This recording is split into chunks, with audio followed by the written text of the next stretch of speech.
INI news Telugu బులెటిన్ల ముందుగా headlines. చంద్రడివా నీరు విడుదల చేసిన సీఎం చంద్రబాబు.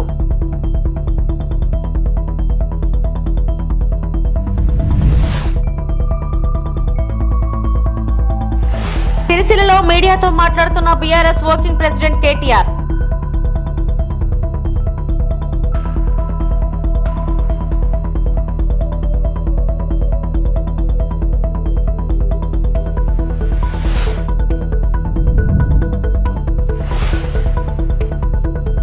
తెలంగాణ సీఎంగా కొనసాగే హక్కు రేవంత్కి లేదు. కవిత.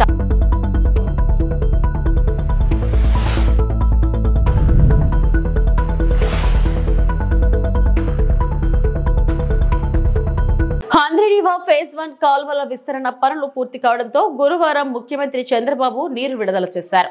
జలహారతి ఇచ్చి నంద్యాల జిల్లా నందికొట్కూరు మండలం మల్యాల పంపింగ్ స్టేషన్ లో 2 మోటార్లు ఆన్ చేశారు. నీటి విడుదలతో రాయలసీమకు త్రాగు సాగునీటి కష్టాలు తీరనున్నాయి. 12 ఏళ్ల తర్వాత సీమకు 40 టీఎంసీల నీరు అందుబాటులోకి వచ్చింది. జలవనరుల శాఖ ఏర్పాటు చేసిన ఛాయాచిత్ర ప్రదర్శనను సీఎం తిలకించారు. ప్రాజెక్ట్ అలైన్మెంట్, ఆయకట్టు, కృష్ణా రివర్ బేసిన్ మ్యాప్లను పరిశీలించారు. పంపింగ్ స్టేషన్ వ్యూ పాయింట్ మంచినీటి విడుదలను వీక్షించారు. నీటిపారుదల శాఖ మంత్రి నిమ్మల రామానాయుడు, ఆర్థిక మంత్రి పయ్యావుల కేశవ్, ఎంపీ బైరెడ్డి సబరి, ఇరిగేషన్ ఉన్నతాధికారులు కార్యక్రమంలో పాల్గొన్నారు.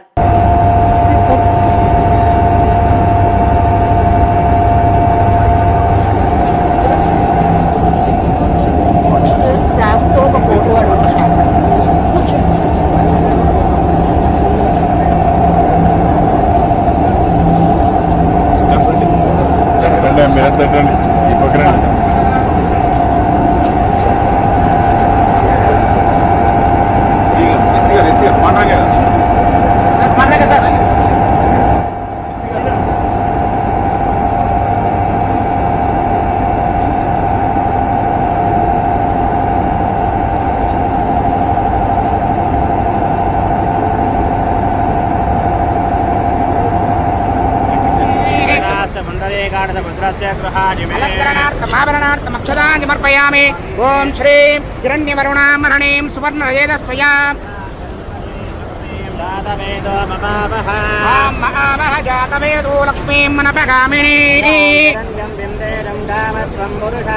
अश्वपूर्वां रथमध्यामस्तिनादप्रबोधिनी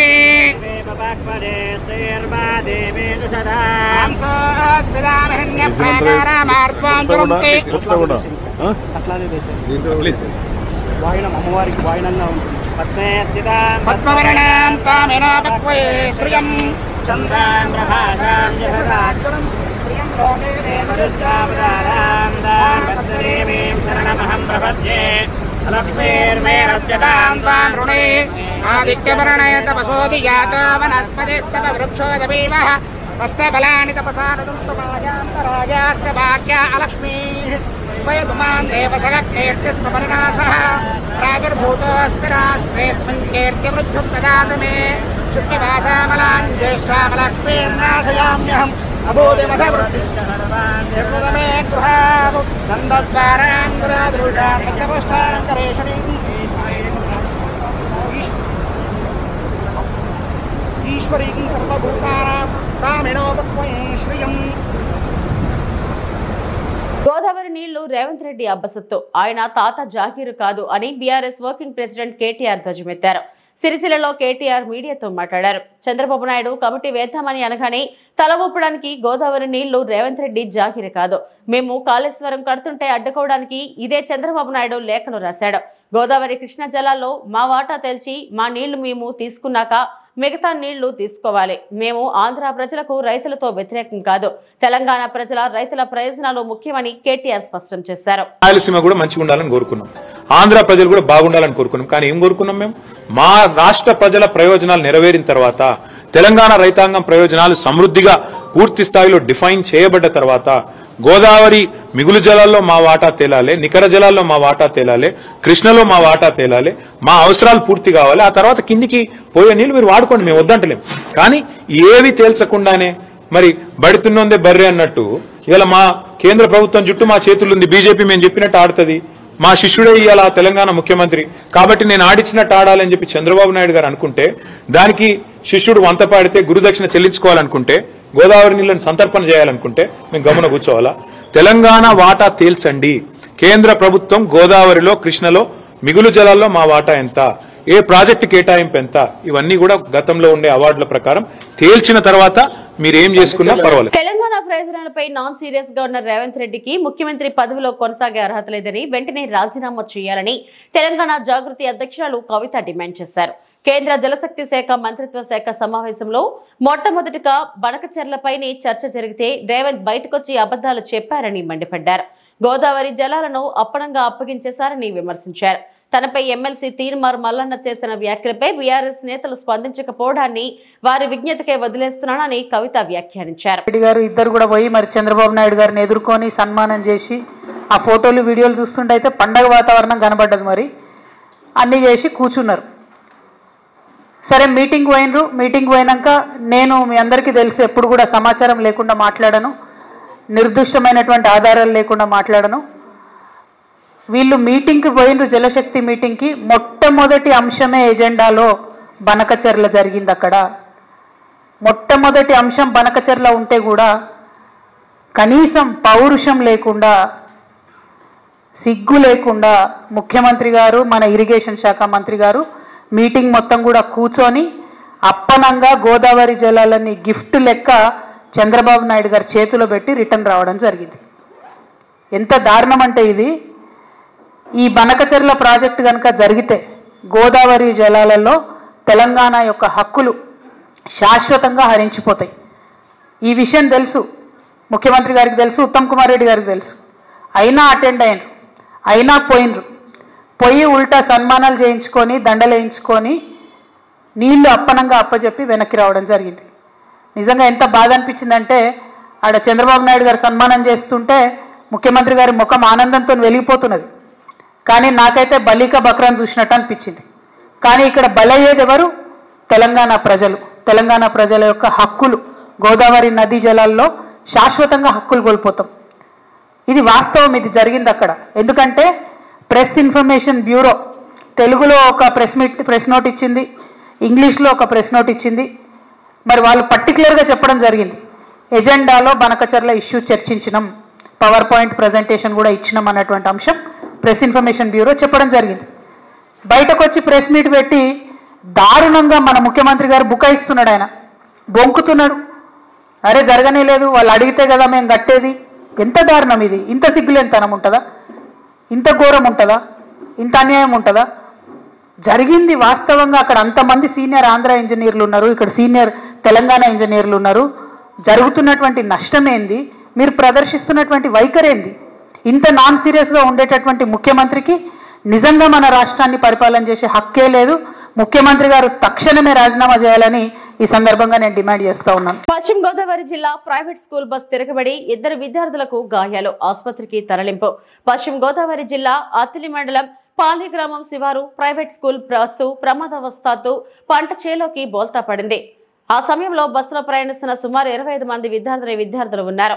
వీరందరినీ స్థానికులు బస్సు నుండి బయటకు తీశారు. అందరూ సురక్షితంగా బయటపడ్డారు. వీరందరినీ ఇంటికి పంపించి వేశారు. విద్యార్థుల తల్లిదండ్రులు ఊపిరి పీల్చుకున్నారు. గాయపడిన విద్యార్థులను తణుకు ఎమ్మెల్యే ఆర్మిలి రాధాకృష్ణ పరామర్శించారు. ఈ బస్సు ప్రమాదంలో అందరూ సురక్షితంగా ఉండటం చాలా అదృష్టమన్నారు. ప్రైవేట్ స్కూల్ బస్ డ్రైవర్ల విషయంలో యాజమాన్యం బాధ్యత వహించాలన్నారు. డ్రైవర్లు సెల్ ఫోన్ తో మాట్లాడకుండా చర్యలు తీసుకోవాలన్నారు. ప్రమాదాలు జరగకుండా యాజమాన్యం, అధికారులు బస్ డ్రైవర్లకు కౌన్సిలింగ్ ఇవ్వాలన్నారు.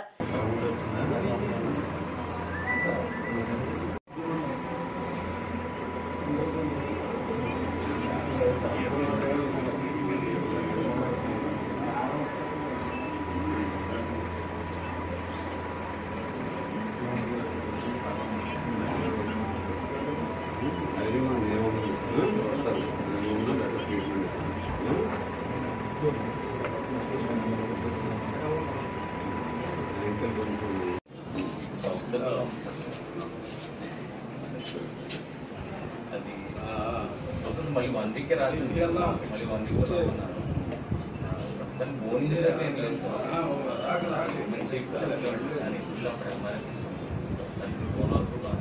ఏం లేదు సార్. వచ్చేస్తారు మరో వచ్చారు.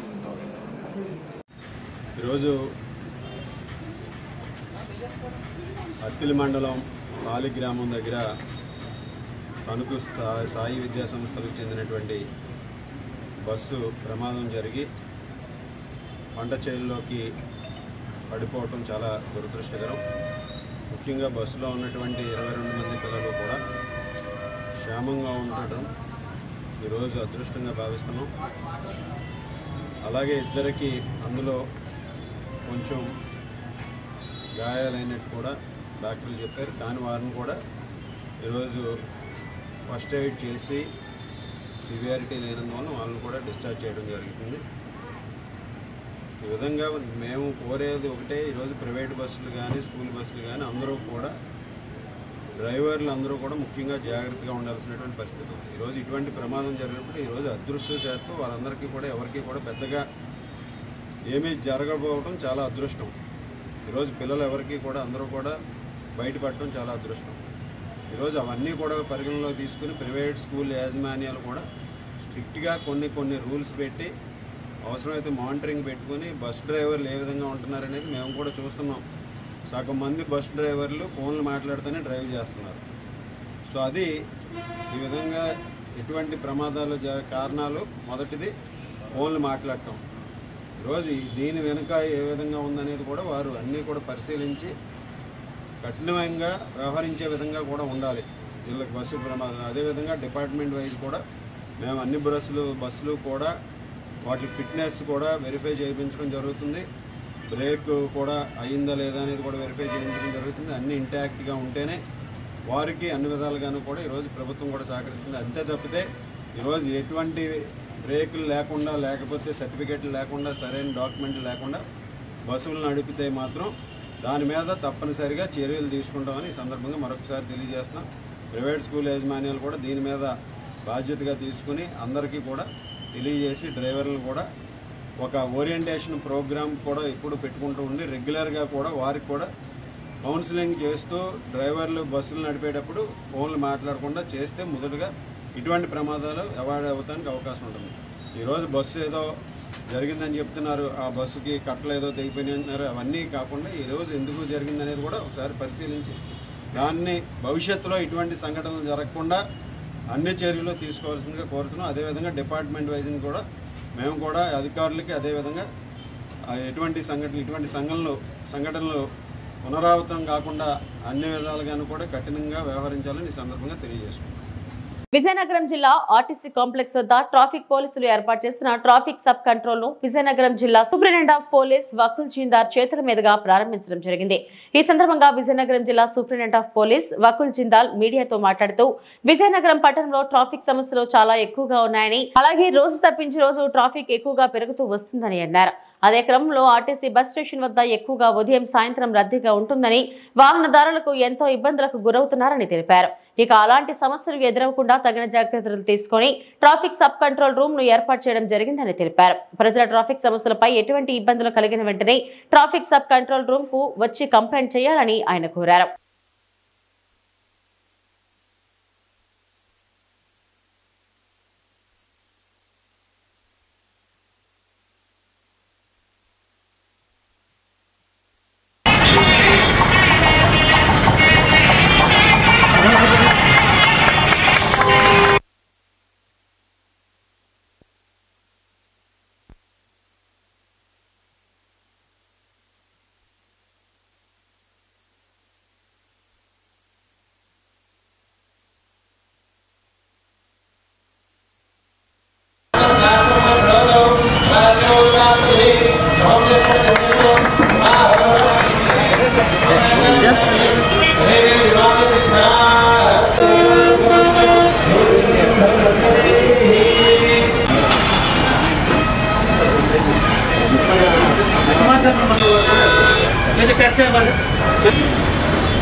నమస్కారం.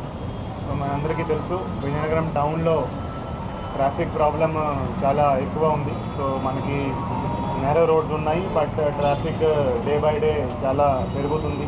సో అదే క్రమంలో మన దగ్గర ఆర్టీసీ బస్ స్టాండ్లో ఎప్పుడు కూడా రద్దీగా ఉంటుంది. మార్నింగ్ కానీ ఈవినింగ్ చాలా కంజెస్టెడ్గా ఉంటుంది, రద్దీగా ఉంటుంది.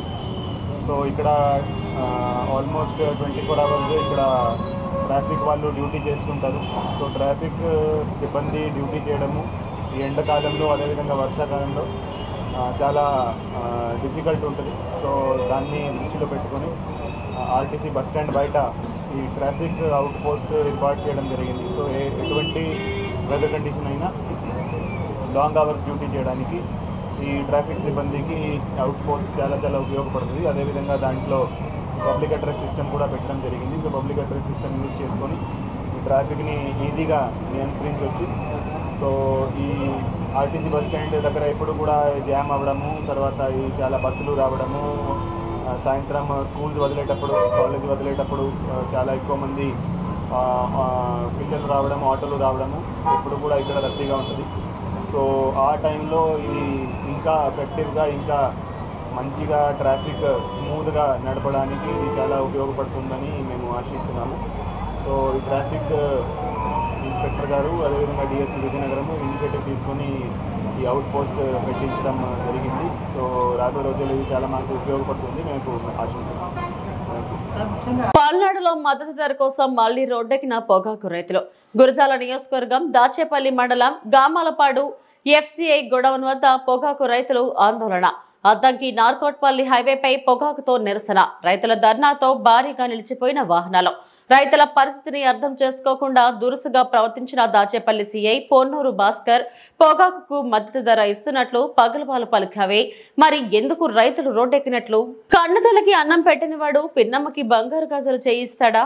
పొగాకు రైతులు మద్దతు ధర కోసం ఆందోళన చేస్తుంటే వారిని పోలీసులతో బెదిరించి తరిమేసిన కూటమి ప్రభుత్వం దాచేపల్లిలో కిసాన్ మేళా పేరుతో రైతులకు న్యాయం చేస్తుందా? కాసు మహేష్ రెడ్డి మాజీ ఎమ్మెల్యే. తెలుగుదేశం నాయకులు చేపట్టున్న కార్యక్రమాలు వింతగా ఉంటాయి. రేపు కిసాన్ మేళా అంట దాచేపల్లిలో. రాజశేఖర రెడ్డి గారు చెప్పినట్టు సొంత అమ్మకేమో ఏమీ చేయలేని వాడు పిన్నమ్మకి బంగారు గాజులు ఇచ్చాడంట, అట్లుంటుంది. ఈ రోజు రైతులు బాబు మాకు మద్దతు ధర లేదు, పొగాకు రైతులు పాపం ఆందోళన చెందుతుంటే వాళ్ళ మీద పోలీసులు పెట్టి దాడి చేయించి వాళ్ళని నిర్బంధించి బెదిరించి కనీసం గిట్టుబాటు ధర లేకుండా తరిమేశారు. వీళ్లంట రేపు కిసాన్ మేళా పెట్టి రైతులకు న్యాయం చేస్తారంట. పత్తి గిట్టుబాటు ధర లేక రైతులు ఆందోళన చెంది అప్పుల పాలైతే పల్నాడులో ఎంపీలున్నారు, ఎమ్మెల్యేలున్నారు, పట్టించుకున్న నాదుడే లేడు. వీళ్ళు ఇంకా మేళాలు పెట్టి ఎవరికి న్యాయం చేస్తారో చెప్పండి. లేదు, అనేక చోట్ల చూస్తున్నాం. జగన్మోహన్ రెడ్డి గారు పొగాకు రైతుల కొరకు పొదిలిపోతే అక్కడ రైతుల మీద కేసులు, లేదు బంగారు పళ్ళ్యం పోతే అక్కడ కేసులు మామిడి రైతుల మీద. ఇలా ఎక్కడ రైతుల కొరకు వైఎస్ఆర్సీపీ పార్టీ నిరసన చేస్తుంటే మరి అక్కడ రైతుల మీద అక్రమంగా కేసులు పెట్టి వాళ్ళని బెదిరిస్తున్నారు. మరి దాచేపల్లిలో వీళ్లు పెట్టే మేళా దేనికో ఎందుకో ఎవరికీ తెలియట్లా. కానీ ఒక్కటి చెప్తున్నా, దాచేపల్లిలో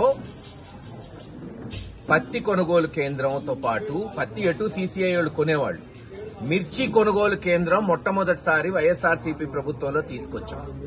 ఎలాగైతే గుంటూరు మార్కెట్ యార్డ్ లాగా దీన్ని అభివృద్ది చేయాలని మొదలైంది. 2 సంవత్సరాలు బాగానే కొనుగోలు జరిగినాయి. కానీ ఈ సంవత్సరం నుంచి దిక్కు మొక్కు లేదు. తక్షణమే నిధులు సేకరించి గుంటూరు మార్కెట్ యార్డ్కి దీటుగా నడికుడి మార్కెట్ యార్డ్ని మరి అభివృద్ది చేయాలి. అందుకే దాన్ని పిడుగురాళ్ల నుంచి వేరు చేశాం. ఎందుకంటే దాన్ని ప్రత్యేకంగా మిర్చికి నడికుడి మార్కెట్ యార్డ్ వాడుకోవచ్చు. మనం చేయటమే కాదు, అక్కడున్న ఏజెంట్లకి, ఏదైతే గుంటూరులో ఉన్న ఏజెంట్లకి, ఎక్స్పోర్టర్లకి తెచ్చి లైసెన్సులు కూడా ఇప్పించాను. కానీ ఈ సంవత్సరం నుంచి వాళ్ళని పిలిచినోడు లేడు, పట్టించుకున్నోడు లేరు. అందుకే రావట్లా. అదే గనక మనం మన ప్రాంతంలోనే ఇప్పుడు కోల్డ్ స్టోరేజీలు కూడా వచ్చినాయి. బ్రహ్మాండంగా 4-5 ఎక్స్ట్రా కూడా వచ్చినాయి 5 ఏళ్లలో. ఇప్పుడు మేము కోరుకునేది ఎక్స్పోర్టర్స్ ని, అక్కడున్న ఏజెంట్స్ ని, గుంటూరు వాళ్ళని ఆహ్వానించి ఎవరికైతే షాపులు ఇచ్చామో ఈ సంవత్సరం అన్నా వచ్చే మరి పంట చేతికొచ్చేటప్పటికి అది డిసెంబరో జనవరి అవుతుంది కాబట్టి కొనుగోలు కేంద్రాలు మన నడికుడిలోనే మొదలుపెట్టి ఆ మార్కెట్ యార్డ్ ని అభివృద్ధి చేయవలసిందిగా ఈ ప్రభుత్వాన్ని డిమాండ్ చేస్తాం. అనకాపల్లి జిల్లా మాడుగుల మసీదు వీధిలోని చెరుకూరి ఉషా టీచర్ ఇంట్లో అరుదైన దృశ్యం కనిపించింది. ఈ రాత్రిపూట ఒకేసారి 48 బ్రహ్మ కమలాలు విరియడంతో అందరూ ఆశ్చర్యపోయారు. ఈ దృశ్యం చూసేందుకు చుట్టుపక్కల ప్రజలు పెద్ద ఎత్తున వచ్చి తిలకించారు. పుష్పాల సౌరభంతో పరిసరాలు మంగళకరంగా మారాయి.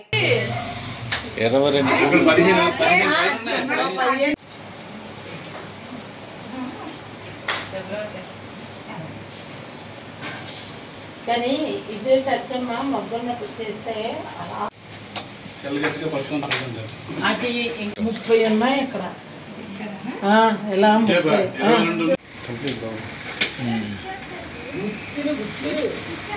చుట్టాలు పట్టుకెళ్ళిపోయారు ఎలా వచ్చి ఇప్పుడు అది వెయ్యాలి. అది వేసారా వెనకాలైతే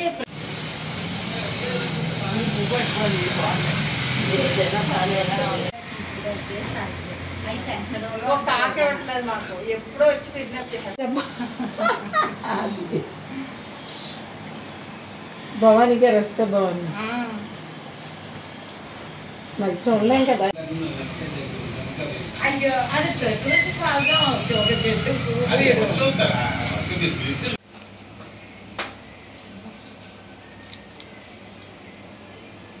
తీసుకుని తీసేది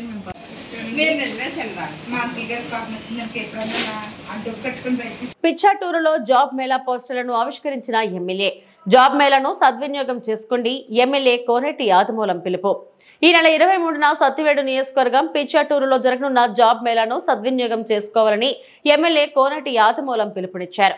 గురువారం పిచ్చాటూరు ఎంపీడీఓ కార్యాలయం మీటింగ్స్ హాలులో జాబ్ మేళా పోస్టర్లను ఎమ్మెల్యే కోనేటి ఆదిమూలం చేతుల మీదుగా ఆవిష్కరించారు. ఈ సందర్భంగా ఎమ్మెల్యే మాట్లాడుతూ ఆంధ్రప్రదేశ్ రాష్ట్ర నైపుణ్యాభివృద్ధి సంస్థ ఆధ్వర్యంలో ఎమ్మెల్యే కోనేటి ఆదిమూలం ఆదేశాల మేరకు జూలై 23, 2025 తేదీన అనగా బుధవారం నాడు ఉదయం 8 గంటల నుంచి పిచ్చాటూరు ఎంకేటి మహల్ నందు జాబ్ మేళా జరగనుంది. ఈ సందర్భంగా ఏర్పాటు చేసిన సమావేశంలో ఎమ్మెల్యే కోనేటి ఆదిమూలం మాట్లాడుతూ సత్తివేడు నియోజకవర్గంలో చదువుకొని ఖాళీగా ఉన్నటువంటి నిరుద్యోగ యువకుల కోసం ఈఎన్సీ క్లస్టర్, శ్రీ సిటీ, తిరుపతి మరియు చెన్నైలోని 15 బహుళ జాతీయ కంపెనీలలో 500కు పైగా ఉద్యోగాలకు ఇంటర్వ్యూలు నిర్వహించబడుతుందన్నారు. ఇందులో భాగంగా సత్తివేడు నియోజకవర్గంతో పాటు జిల్లాలోని 10వ తరగతి లేదా ఇంటర్మీడియట్ లేదా ఐటీఐ లేదా డిప్లొమా లేదా ఏదైనా డిగ్రీలో లేదా పీజీలో ఉత్తీర్ణత అయిన యువకులు ఈ జాబ్ మేళాకు పాల్గొనవచ్చన్నారు.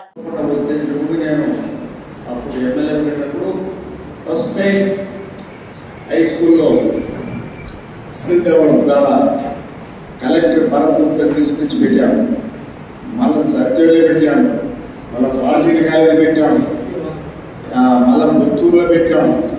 అంటే ఈ విధంగా మనం ఇచ్చే 20,000 రూపాయలకి ఆనందంగా ఉండవచ్చు, బాగా చేసుకోవచ్చు, ఇంటికి రావచ్చు. ప్రతినిధి కూడా పోయింది. కాబట్టి ఈ జాబ్ మేళకు అందరూ కూడా పాల్గొనాలా, అందరికీ కూడా చెప్పాలా.